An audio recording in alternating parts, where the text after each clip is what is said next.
ಎಲ್ಲಾರು ಯಾರಾದ್ರೂ ಹೊಸ ಸಮಾಜ ಸೇವಕರು ಬಂದಾಗ ಓಟಕ್ಕೆ ಬಂದಾಗ ನಂದು ಬಸ್ ಇರ್ಲಿ ಅಂತ ಬರ್ತಾರೆ. ದಿವಸ ಚೊಕ್ಕದಾಗಿ ಸಂತೋಷವಾಗಿ ಮಾಡಿದ್ವಿ, ಬರ್ಮಾಡ್ಕೊಂಡಿದ್ವಿ.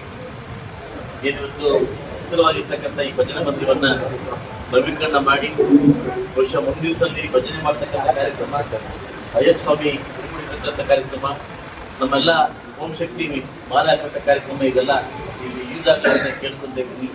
ಲಾಸ್ಟ್ ಟೈಮ್ ಬಂದಾಗ ತಾವೇನು ಮನವಿ ಇಟ್ಟಿದ್ರಿ, ಮನವಿ ಪ್ರಕಾರವಾಗಿ ಸಾಕಷ್ಟು ಜನ ಸ್ನೇಹಿತರು, ನಾನು ಒಬ್ಬನೇ ಅಲ್ಲ, ಸಾಕಷ್ಟು ಜನ ಸ್ನೇಹಿತರು ಸೇರಿ ಇದನ್ನ ನವೀಕರಣ ಮಾಡಿ ಕೊಟ್ಟಿದ್ದೀವಿ. ಸೊ ಖಂಡಿತವಾಗ್ಲೂ ಈ ಒಂದು ಏನೇ ಒಳ್ಳೇದಾಗಲಿ ಅಂತ ಕೇಳ್ತೀನಿ. ಆ ಸಂದರ್ಭಕ್ಕೆ ಬಂದಾಗ ಈಗೊಂದು ನಾನು ಮನವಿ ಇಟ್ಟಿದ್ದೀನಿ. ಸುಮಾರು 8 ವರ್ಷಗಳಿಂದ ಸತತವಾಗಿ ಏನು ನಮ್ಮ ಓಂ ಶಕ್ತಿ ತಾಯಂದ್ರಿಗೆ 4 ಬಸ್ ಇಲ್ಲಿ 4 ಬಸ್ ಕಳಿಸ್ತಾ ಇದ್ದೀವಿ ಏರಿಯಾಗೆ ಮಾತ್ರ. ತಾವೆಲ್ಲ ಹೋಗಿ ಬರ್ತಾ ಇದ್ರಿ. ಈಗ ನೀವೊಂದು ಮನವಿ ಕೊಟ್ಟಿದ್ದೀರಿ, ಒಂದು ಚಿಕ್ಕದಾಗಿ ಓಂ ಶಕ್ತಿ ದೇವಸ್ಥಾನ ಬೇಕು ಅಂತ ಮನವಿ ಕೊಟ್ಟಿದ್ದೀರಿ.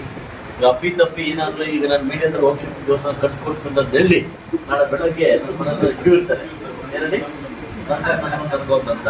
ಸೊ ಅದರಿಂದ ನಾನು ನಮ್ಮ ಸುಪ್ರೀಂದ್ರ ಎಲ್ಲರ ಕರೆದು ಮಾತಾಡ್ತೀನಿ. ಜಾಗದ ಬಗ್ಗೆ ಫಸ್ಟು ಅದು ವಿಚಾರಿಸ್ತೀನಿ. ಮುನ್ಸಿಪಾಲಿಟಿ ಜಾಗದ ವ್ಯವಸ್ಥೆ ಮಾಡ್ತಕ್ಕಂಥ ಕಾರ್ಯಕ್ರಮ ಫಸ್ಟ್ ಮಾಡ್ತೀನಿ. ಆಮೇಲೆ ಒಂದ್ಸಲ ನಮ್ಮ ಮನೆ ಕೂತ್ಕೊಂಡು ಕುಲಕೃಷ್ಣ ಇದ್ರ ಬಗ್ಗೆ ಮಾತಾಡೋಣ. ಕುಲಕೃಷ್ಣ ಇದ್ರ ಬಗ್ಗೆ ಓಂ ಶಕ್ತಿ ಅಂತ ಒಂದು ಮಾತು ಕೊಟ್ಟೆ ಅಂತ ಪರಾಶಕ್ತಿ ಅಂತಂದ್ರೆ ಅದರಿಂದ ಇಲ್ಲ ಖಂಡಿತವಾಗ್ಲೂ ತಾಯಂದ್ರಿಗೆ ಒಳ್ಳೇದು. ನನಗೆ ಮಾತು ನಾನು ಹೇಳ್ತೀನಿ, ಫಸ್ಟ್ ಜಾಗ ಆಗಲಿ ಆಮೇಲೆ ನಾನು ಯೋಚನೆ ಮಾಡ್ತಕ್ಕಂಥ ಕಾರ್ಯಕ್ರಮ ಇಟ್ಕೊಂಡು ಹೇಳಿದ ಹಾಗೆ ನಾನೊಂದು ವಿಷಯ ಹೇಳಕ್ ಇಷ್ಟಪಡ್ತೀನಿ. ಎಲ್ಲಾರು ಯಾರಾದ್ರೂ ಹೊಸ ಸಮಾಜ ಸೇವಕರು ಬಂದಾಗ ಓಟಕ್ಕೆ ಬಂದಾಗ ನಂದು ಬಸ್ ಇರ್ಲಿ ಅಂತ ಬರ್ತಾರೆ. ಹೇಗೆ ಹೇಳಿ, ಆ ಬಸ್ ಬೊಮ್ಮೆ ಹಾಕಳಕ್ಕೆ ಹೌದಾನೆ.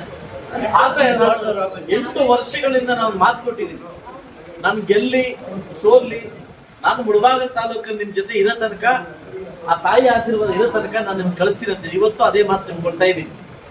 ನನ್ನನ್ನ ಆ ತಾಯಿ ಎಷ್ಟು ದಿವಸ ಸೇವೆ ಮಾಡಿಸ್ಕೊಬೇಕು ಅನ್ಕೊಂಡವಳು ಅಷ್ಟು ವರ್ಷ ನಾನು ಪ್ರಿಯಾ ಬಸ್ ಹಾಕಕ್ಕೆ ನಾನು ರೆಡಿ ಇದ್ದೀನಿ. ಅದ್ರ ಬಗ್ಗೆ ತಲೆ ಕೆಡಿಸ್ಕೊಳ್ಬೇಕು. ನಾನು ಯಾವುದೋ ಸಮಾಜ ಸೇವೆಗೋಸ್ಕರನೋ ಇಲ್ಲ ಬೊಮ್ಮೆ ಹಾಸ್ಕೊಳ್ಳೋಕ್ಕೋಸ್ಕರನೋ ನಾನು ಅದಕ್ಕೂ ಬಂದಿಲ್ಲ. ನಾನು ಭಕ್ತಿಗೋಸ್ಕರ ನಿಮ್ ಮಾತು ಕೊಟ್ಟಿದ್ದೀನಿ, ಮಾತು ಉಳಿಸ್ಕೊಟ್ಟಿದ್ದೀನಿ. ಉಡಿಮುಡು ಮುಳಬಾಗಿಲು ತಾಲೂಕಲ್ಲಿ ನನಗೆ ಕೊಟ್ಟಿರ್ತಕ್ಕಂಥ ಮಾತು ಎಲ್ಲಾದ್ರೂ ಇದ್ರೆ ನನ್ನ ಬಹಿರಂಗ ಬಂದು ಕೇಳ್ಬೋದು. ನೀವು ಮಾತು ಕೊಟ್ಟು ಎಲ್ಲಿ ನಡೆಸ್ಕೊಂಡಿದ್ದೀರಿ?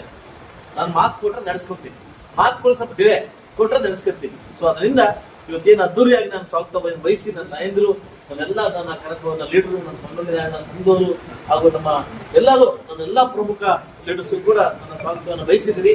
ಈ ಸ್ವಾಗತಕ್ಕೆ ಅಭಾರಿಯಾಗಿರ್ತೀನಿ.